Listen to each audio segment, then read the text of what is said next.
Unfair daw po kay dating Pangulong Rodrigo Duterte.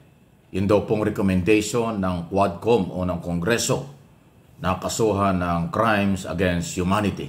Yan po ang sinasabi ngayon ni Senador Bongo na alam nating isa ho sa malapit kay dating Pangulo.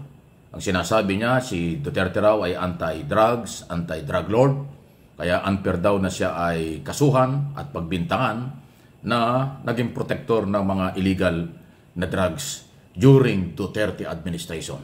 Yan po yung sinasabi ngayon ni Senador Bongo. Expected natin na siya naman dahil siya nga po ay malapit sa dating Pangulo. Ito ay matapos nga po na lumabas yung recommendation ng Quadcom. Pakinggan po ninyo itong ilang naging pahayag ni Overall Chairman Robert H. Barbers dyan sa kanilang mga pagsusuri at recommendation after 13 public hearing ng Quad Committee. Brought to light a harrowing narrative of abuse of power and institutional impunity during the Duterte administration.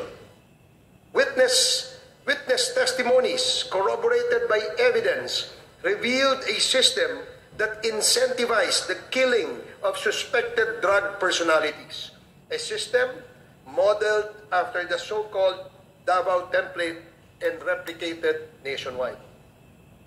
Mr. Speaker, this is not merely a report of the past wrongdoings, but a call to action.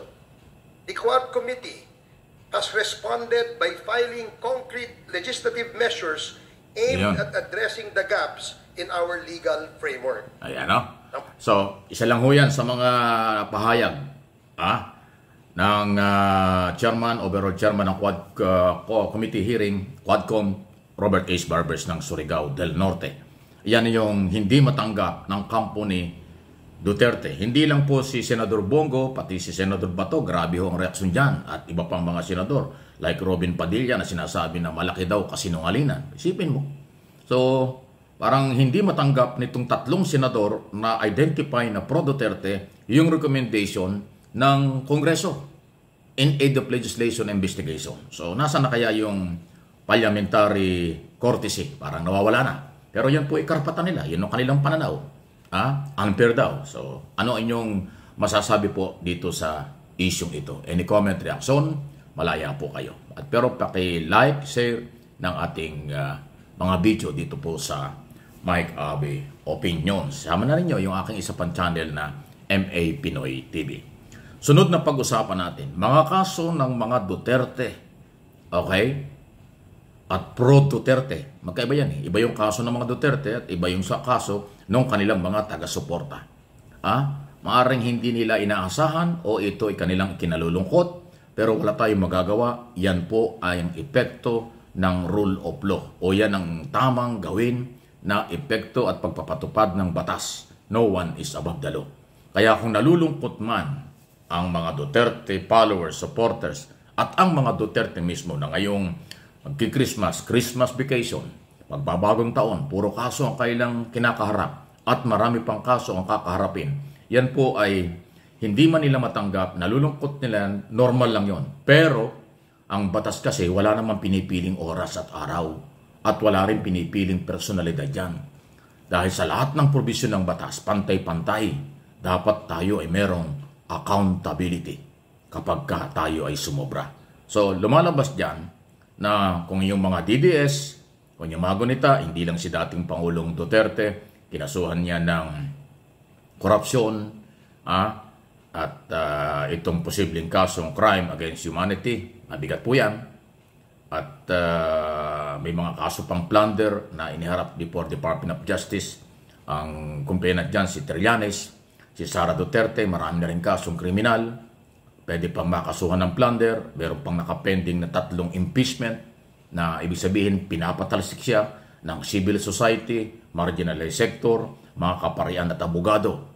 Yung mga nagbabayad ng buwis ayaw na kay Sara Duterte dahil yung article of impeachment nakalagay doon betrayal of public trust. So kawalan na ng tiwala ng ibang sektor kay Vice President. Yun po yun. So doon naman sa mga sibilyan like Roque, yung mga vlogger nila, at mga supporters nilang kinasuhan ng kriminal, libel, cybercrime law, libelo, at saka sedition, inciting to sedition before Department of Justice. Yan po yung mga kaso nila. Talaga hong matindi. Meron pa nga diyang dalawang Duterte supporters na mga vlogger, si Eric at saka si Badoy, pinagbabayad na nga ng korte ng 2 milyong piso dahil sa red tagging o paninira nila kay broadcast journalist na kasamahan ko na si Atom Arroyo, di ba? So, ayun. Nalulungkot sila pero hindi nila dapat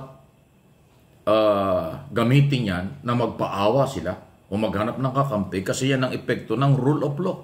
Pag sinabing rule of law, may ang batas ay ipapatupad pero bibigyan kayo ng due process. Ayaw nilang tumigil eh. Ang piling kasi nila noon, mula nung sila nakapwesto, sila na ang masusunod sa lahat ng oras at pagkakataon. Ngayong wala na sa pwesto, ganun pa rin ang piling nila. Hindi na pwede yun. Kung noon ang batas ay hindi na naramdaman dahil kanilang kapangyarihan yon na hindi na ipatutupad, naging kawawa ang mga naging biktima sa war on drugs at iba pa, ngayon hindi na pwede yan. Kasi sa ilalim ng Marcos administration, ang batas po pinaiiral. Hindi ako spokesman ng Malacanang, wala akong pakialam sa mga yan.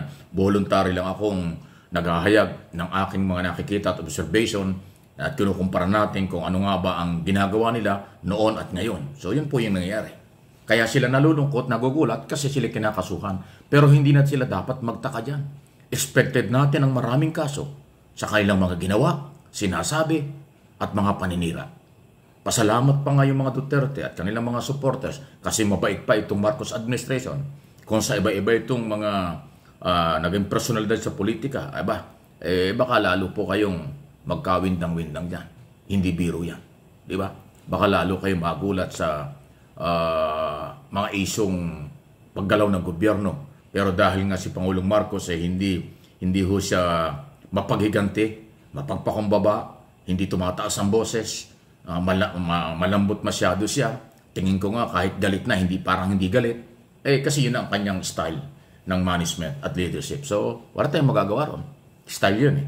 Pero, yung order niya, dapat alam ng mga cabinet secretary at ng mga law enforcement agency. Katulad ng sinabi niya dati na hindi ko na mapapalampas, hindi na pwedeng palampasin ang kailang mga pagmumura at ang kailang mga ginagawa. Yun na yun. Malambot na statement pero may laman. At yan ay dapat pinaninindigan ng NBI, ng Police, DILG at Department of Justice. Yan ang ating aabangan. So ano inyong masasabi yan? Unfair ba talaga kay Duterte ang recommendation ng Quadcom? Okay?